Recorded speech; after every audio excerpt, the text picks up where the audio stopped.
I walked into Greg's office thinking it was just another quick meeting. He sat behind his massive desk, barely looking up from his phone. "Sienna, have a seat," he said, his tone flat and bored. I settled into the chair across from him, expecting maybe a new project assignment or team update. Instead, he dropped a bomb. "So, about that promotion, turns out it was a paperwork error. HR messed up the approvals. We're reverting you back to your previous title, effective immediately." My stomach dropped. I'd worked 3 years for that promotion. I'd led the product launch that brought in $2 million last quarter alone. "Wait, what?" I managed to whisper. Greg shrugged, spinning his pen between his fingers like this was nothing. "You weren't really supposed to get that role. Just an administrative mix-up. These things happen." My hands gripped the armrests as my mind raced. Was this real? Was he serious? I forced myself to ask, did I do something wrong? He leaned forward, a smirk tugging at his lips. "You got noticed, Sienna. That's the problem." The words hung in the air like poison. The next morning, I arrived to find my desk had been moved. Not to a better spot, to a corner near the emergency exit, far from the leadership floor, far from my team. The isolation was immediate and deliberate. My nameplate sat crooked on the small, battered desk that looked like it came from storage. Co-workers walked past without making eye contact. Some whispered behind their hands. My calendar, once packed with strategy meetings and client calls, was suddenly empty. I refreshed my email 3 times, thinking it was a glitch. It wasn't. I'd been erased from every important thread and meeting invite overnight. During lunch, I overheard 2 analysts by the coffee machine. "They're phasing her out," one said quietly. The other nodded. "Classic Greg move. Give it 2 months, she'll be gone." My chest tightened, but I kept my face neutral as I walked past them. Then came the final insult. Greg called a team meeting, my old team. He stood at the front of the room with Marcus, a manager I'd personally trained 6 months ago. "Marcus will be taking over strategic initiatives moving forward," Greg announced. Marcus wouldn't meet my eyes. Greg pulled me aside after the meeting, his hand too firm on my shoulder. "Listen, Sienna, best not to rock the boat here. Take this as a development opportunity. Learn to be more collaborative." His voice was smooth, practiced, like he'd said this before. I stood there, numb, as he continued. "You're talented, but leadership isn't just about results. It's about fit, culture. You understand, right?" I didn't respond. What could I say? He stepped closer, lowering his voice to almost a whisper. "Loud women don't last here. Just some friendly advice." I nodded mechanically and walked back to my isolated corner desk. My hands shook as I logged into my computer. The office felt different now. Hostile, cold. I'd given this company everything, and they were treating me like I was disposable. That evening, I sat in my apartment staring at my laptop screen. My cursor hovered over a folder I'd created months ago, locked and password protected. I'd labeled it Contingency. At the time, I'd hoped I'd never need it. Now I double-clicked and opened it. Inside the folder were audio files. Dozens of them. I'd started recording meetings 4 months ago after Greg tried to pin a budget miscalculation on me during a client call. I'd been the one who caught the error, but somehow in his retelling, I'd become the one who made it. After that incident, I'd quietly started documenting everything. I hit play on one file labeled Q3 Review, August. Greg's voice filled my headphones. "She can do the work, no question. But she's not leadership material. Too aggressive. Too much." Another voice, someone from HR, responded. "The metrics show she's outperforming." Greg cut them off. "Metrics don't matter if the team doesn't gel." I paused the recording, my jaw clenched. Then I remembered something else. I scrolled through my files, searching. There. A recording from the promotion panel meeting I wasn't supposed to know about. My friend in IT, Juno, had accidentally left her laptop recording during a break. She'd sent me the file weeks ago as a joke. I'd never listened to it. Now I press play. And everything changed. The voices on the recording were crystal clear. I heard the HR director first. Sienna Hart is the obvious choice. Her performance reviews are flawless, her project outcomes exceed targets, and the team respects her. A murmur of agreement followed. Then Greg spoke up. I have concerns. She's ambitious, maybe too ambitious. If we promote her now, where does that leave us? She'll want more, push for more. I say we let her do the work. Just don't give her the title. Silence. Then another voice, a director I didn't recognize. That seems counterproductive. Greg laughed. It's strategic. Keep her hungry, keep her useful. But don't give her power. My blood went cold. They'd discussed this. They'd planned this. The promotion had been approved, and Greg had sabotaged it behind closed doors. I saved the file to 3 different places. My personal cloud and external drive, and emailed it to myself using an encrypted account. Then I created a new folder on my desktop. I titled it Insurance. This wasn't just about me anymore. This was about every person Greg had manipulated, undermined, or destroyed.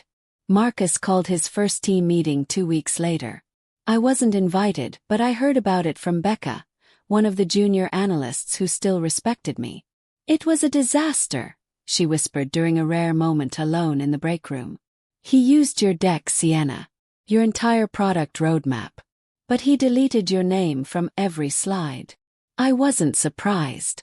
Marcus had always been Greg's pet project, promoted far beyond his competence because they played golf together on weekends.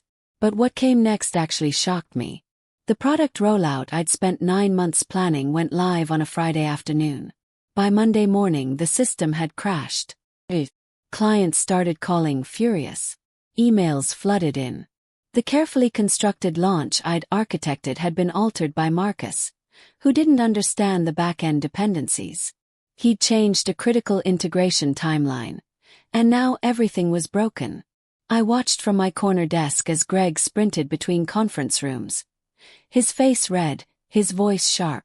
By Wednesday, 3 major clients threatened to pull their contracts. The company stood to lose over $1 million. And Marcus? He sat in meetings, stammering through explanations he didn't understand. Greg was spiraling. I saw it in the way he moved through the office. Tense, erratic, snapping at assistants and junior staff over minor issues. He started showing up unannounced to team meetings, interrupting presentations to bark questions nobody could answer. He blamed IT for the system failures. He blamed the interns for data entry errors that didn't exist. But never Marcus. Never himself. I kept my head down, taking notes during the few meetings I was still allowed to attend. I watched. I observed. I documented everything. The blame shifting, the panic, the cracks forming in Greg's carefully constructed facade. Then, on a Thursday afternoon, my email pinged. It was from Greg, marked urgent and private. The subject line read, "Need your help." I opened it slowly. The message was short. "Fix this. Quietly. I know you know how. Let's keep this between us." Gee. He wanted me to save him. To rescue the launch he'd stolen from me, the team he'd stripped away, the title he'd taken back. He wanted me to clean up Marcus's mess and let him take credit for the solution. My finger hovered over the reply button. Then I closed the email and smiled. That weekend, I reached out to Jasmine Cole, a former colleague who'd left the company abruptly a year ago. We'd been friendly but never close. Still, I'd always wondered why someone so talented had just vanished one day. We met at a quiet cafe across town. She looked healthier than I remembered. Lighter, like a weight had been lifted. "Greg did it to me too," she said after I explained what happened. Her coffee sat untouched between us. "He makes you feel crazy. Like you're imagining the sabotage, the whispers, the isolation. Then he replaces you with someone incompetent and acts like it's progress." She pulled out her phone and showed me old Slack messages, emails, performance reviews that didn't match reality. "He tanked my Q4 review," she continued, "even though I'd brought in the second highest revenue in the division. Then he told me I wasn't emotionally ready for leadership. I felt a chill run through me. It was the exact same pattern. Before we left, Jasmine gave me 4 names. There are others, she said quietly. All women. All forced out.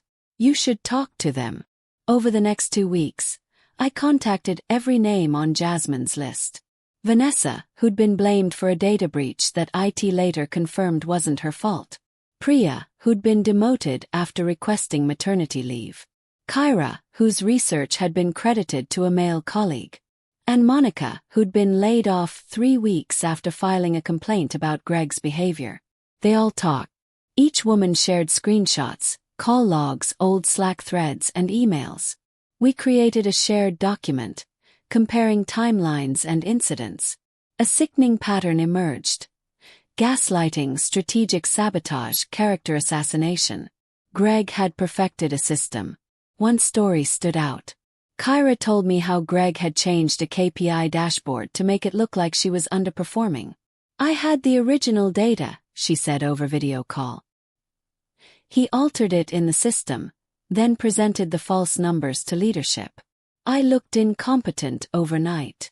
She'd kept receipts, original reports, time-stamped exports, everything. By the end of my calls, I had a folder with over 40 pages of evidence. Emails, audio files, screenshots, performance reviews. Patterns spanning 3 years. I met with Juno at a bar far from the office. She worked in IT and had access to system logs most employees never saw. I shouldn't be showing you this, she said, sliding her laptop across the table. On the screen was a promotion history report spanning 5 years. The data was undeniable. Greg had promoted 11 people during his tenure. 8 were men, 3 were women. Of the 3 women, 2 had been demoted or transitioned within 18 months. The men, all still climbing. Several had fewer credentials, shorter tenures, and weaker performance metrics than the women who'd been passed over. Juno pointed to a section of the report. Look at this. Every time a woman reached senior level, Greg restructured the department. New titles, new hierarchies, always conveniently designed to reset their progress. She pulled up another screen. And here, every woman who filed an internal complaint, gone within 6 months. I stared at the data, my chest tight with anger. If this goes public, Juno whispered, the board will lose their minds. This is a lawsuit waiting to happen. I nodded slowly, my mind already working through the next steps. I started interviewing at Skyform Technologies the following week. I'd admired their leadership team for years. Diverse, innovative, transparent. Their CEO had been featured in several industry magazines for building inclusive workplace culture. I didn't just want a new job. I wanted leverage. The recruiter, a sharp woman named Adrian, seemed genuinely excited to speak with me. We've heard about you, Sienna, she said during our first call. Your work on the product launch before it was well mishandled caught our attention. We follow industry movements closely. I felt a flicker of hope for the first time in weeks. The interview process moved quickly. I met with 3 directors, the VP of product, and finally the CEO himself. They asked about my vision, my leadership philosophy, my biggest challenges. I answered honestly, carefully avoiding direct criticism of my current employer. But I could tell they read between the lines. At the end of my final interview, the CEO smiled. We'd like to make you an offer. I'll have Adrian reach out tomorrow. The offer arrived via email 2 days later. Director of Strategic Growth. The title alone was 2 levels above my old position, the one Greg had stripped away. The salary was 40% higher than what I'd been making. Full autonomy over product strategy, a dedicated team, and a seat in executive planning meetings. I read the offer 3 times, my heart pounding. This was real. This was happening. At the bottom of the email, Adrian had written, "We believe you'll thrive here. We'd love for you to start in 4 weeks.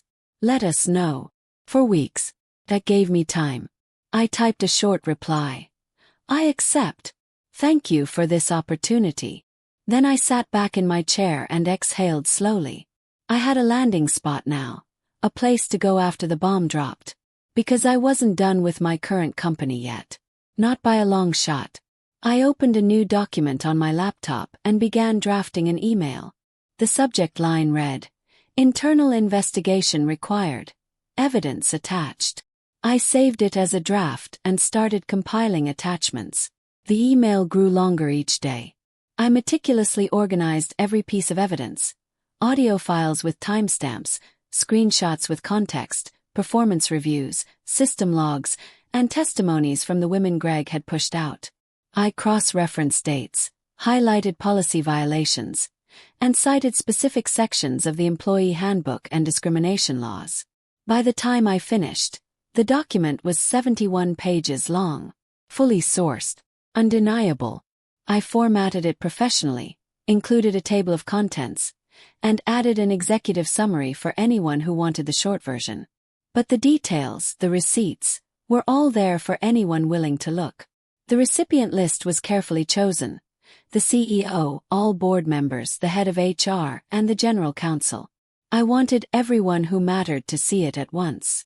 No chance for Greg to spin the story or bury the evidence before it spread. But I needed one more piece. One final recording that would seal everything. Greg had been avoiding me since his desperate email asking for help. I needed to get him talking again. So I replied to his message. "Let's meet. We should talk." He responded within 10 minutes. "Drinks? Tonight." I met Greg at an upscale bar downtown, the kind of place with low lighting and high prices. He was already there when I arrived, sitting in a leather booth with a scotch in hand. "Sienna, thanks for coming," he said, flashing that practiced smile. I slid into the seat across from him, my phone recording in my jacket pocket. We made small talk for a few minutes, the weather, the latest office gossip, the ongoing system issues. Then Greg leaned back, loosening his tie.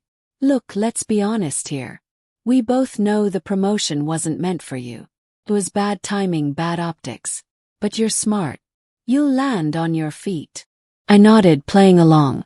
"What do you mean by bad optics?" He swirled his drink. "You know how it is. Leadership wanted someone who could navigate the room better. Someone less polarizing. Polarizing. That was a new one." He kept talking, encouraged by my silence. "Between you and me, I'm managing threats before they become problems. That's leadership. You'll understand someday." He actually winked. My stomach turned, but I smiled. I went home that night and transcribed every word from the recording. I timestamped it, added it to the evidence folder, and cross-referenced it with HR policies on discrimination and retaliation. The pieces fit together perfectly. A clear pattern of bias, manipulation, and policy violations. I spent the next 2 days organizing everything into a single, devastating package. 71 pages. Audio files. Screenshots. Testimony. Data logs. I included a detailed timeline showing how Greg systematically targeted high-performing women while protecting underqualified men. I highlighted every lie, every contradiction, every violation. Then I wrote the email itself. I kept it professional, factual, and direct. No emotion, no theatrics. Just a clear presentation of evidence and a request for immediate investigation. I attached the full report and copied all the audio files to a secure shared folder. Finally, I scheduled the email to send at exactly 8:58 a.m. on Tuesday, 90 seconds before the quarterly board meeting started. I wanted them all in the same room when it hit. No time to coordinate a cover-up.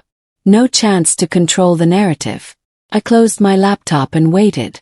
Tuesday morning, I watched the clock from my corner desk. 8:57 a.m. My heart pounded. 8:58 a.m. The email sent. I refreshed my screen, watching the sent confirmation appear. Then I waited. 60 seconds passed. Then 2 minutes. Then my phone started buzzing. Texts from Juno, from Becca, from people I hadn't heard from in months. Conference room doors slammed. I heard rapid footsteps in the hallway. Someone shouted for IT. Phones rang non-stop. Slack went eerily quiet. Everyone was too busy reading the email, listening to the recordings, processing what they were seeing. I stayed at my desk, hands folded, watching the chaos unfold around me. Greg appeared in the hallway at 9:15. His face red and furious. He was on his phone, pacing back and forth, his voice tight with barely controlled rage. Marcus stood nearby, pale and confused. Other executives rushed past, heading toward the executive floor. At 9:47, my calendar pinged with a new meeting invite. Urgent discussion. CEO office. 10 a.m. No agenda. No context. Just the CEO's name and mine. I walked into the CEO's office at exactly 10 o'clock. The room was packed. The CEO, Maxwell Torres, sat behind his desk. Beside him were the general counsel, the head of HR, and two board members I recognized from company newsletters. All eyes turned to me as I entered. "Ms. Hart, please sit," Maxwell said, gesturing to a chair. I sat, keeping my expression neutral. The room felt thick with tension. The general counsel spoke first. "We've reviewed your submission. All of it. We need to ask you directly. Is all of this true? Every claim, every recording, every piece of evidence?" I met her eyes steadily. "Yes, every word." Maxwell leaned forward. "This is extensive. These are serious allegations." I reached into my bag and pulled out a flash drive, sliding it across the desk.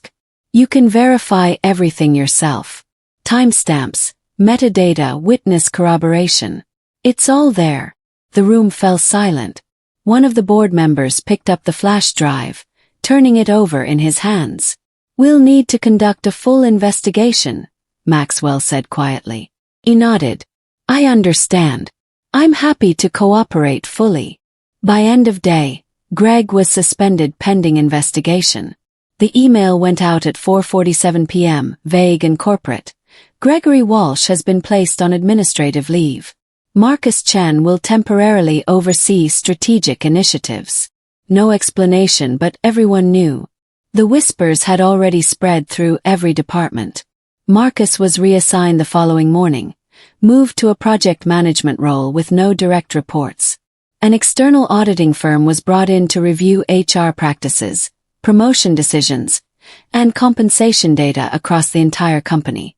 Exit interviews were scheduled with former employees. People started talking openly about their own experiences. I heard fragments of conversations in hallways.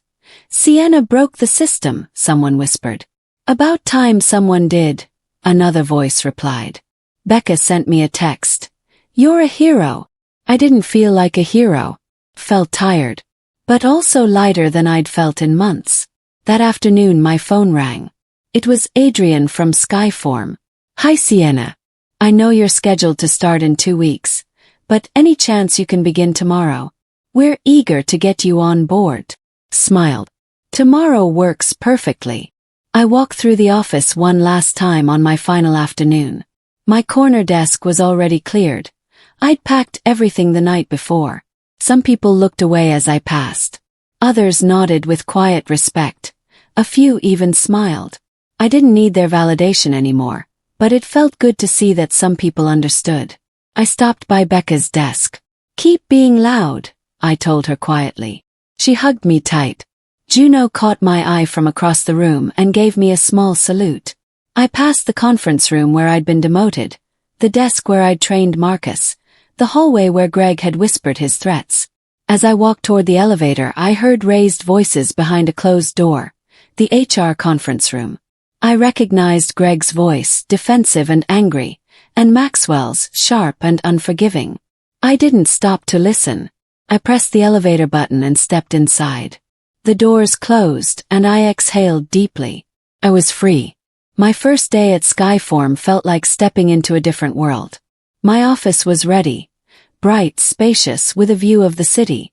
My calendar was packed with introductory meetings, but they felt purposeful, not performative. People asked my opinion and actually listened to my answers. During lunch, the VP of Product sat down across from me. "We're really glad you're here, Sienna. We've needed someone with your strategic vision for a while." I thanked her and we talked about upcoming projects.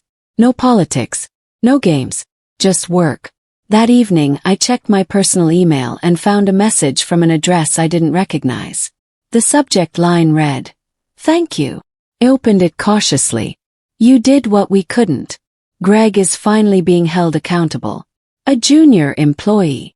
I read it 3 times, a lump forming in my throat. I replied simply, "Keep speaking up. Things can change." I meant it. My fight hadn't just been about me. It was about everyone who'd been silenced before me, and everyone who'd come after. 3 weeks after I left, a tech industry blog published an article.